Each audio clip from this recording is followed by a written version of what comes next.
20 நாளைக்கே 150 கோடி சம்பளம் சும்மா கொடுத்துருவோமா? கல்கிக்காக கமல் வாங்கிய சம்பளத்தின் பின்னணி இதுதான். கமல் இப்பொழுது பயங்கர பிஸியாக இருக்கிறார். ஒரு பக்கம் நடிப்பு, மறுபக்கம் அரசியல், இதற்கிடையில் பிக்பாஸ் நிகழ்ச்சி என இவர் முழு எனர்ஜியுடன் வலம் வந்து கொண்டிருக்கிறார். இதன் மூலம் அவர் கை நிறைய காசையும் பார்த்து கொண்டிருக்கிறார். அதன்படி பிக்பாஸ் நிகழ்ச்சிக்காக பல கோடிகளை சம்பளமாக வாங்கியிருக்கும் ஆண்டவர் கல்கி திரைப்படத்திற்காக 150 கோடி பெற்றுள்ளார். இத்தனைக்கும் வெறும் 20 நாட்கள் தான் கால்ஷீட் கொடுத்திருக்கிறார். நாக் அஸ்வின் இயக்கத்தில் அமிதாப் பச்சன், பிரபாஸ், தீபிகா படுகோன், திஷா பதானி உள்ளிட்ட பல பிரபலங்கள் இத்திரைப்படத்தில் நடித்துள்ளனர். இதில் உலகநாயகன் நடிக்க இருப்பதும் பெரும் ஆச்சரியத்தை கொடுத்திருந்த நிலையில் இந்த சம்பள விஷயமும் பரபரப்பாக பேசப்பட்டு வருகிறது. ஆனால் உண்மையில் இத்திரைப்படம் 2 பாகங்களாக வெளிவர இருக்கிறதாம். அதற்கு சேர்த்துதான் கமலுக்கு இவ்வளவு கோடி சம்பளத்தை பேசி இருக்கின்றனர். அதில் கமல் தற்பொழுது 6 நாட்களுக்காக காட்சிகளை முடித்து கொடுத்திருக்கிறார். மீதமுள்ள காட்சிகளையும் அவர் விரைவில் முடித்து கொடுத்துவிட தயாராக இருக்கிறாராம்.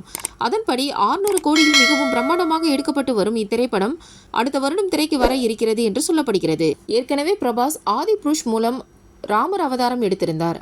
அது பெரிய அளவில் ஒர்க் அவுட் ஆகவில்லை என்றாலும் இந்த கல்கியின் மூலம் அவர் எடுக்க போகும் அவதாரம் புதுமையாக இருக்குமாம். அதனாலேயே இப்பொழுது கல்கி ரசிகர்கள் மத்தியில் பெரும் எதிர்பார்ப்பை ஏற்படுத்தி வருகிறது.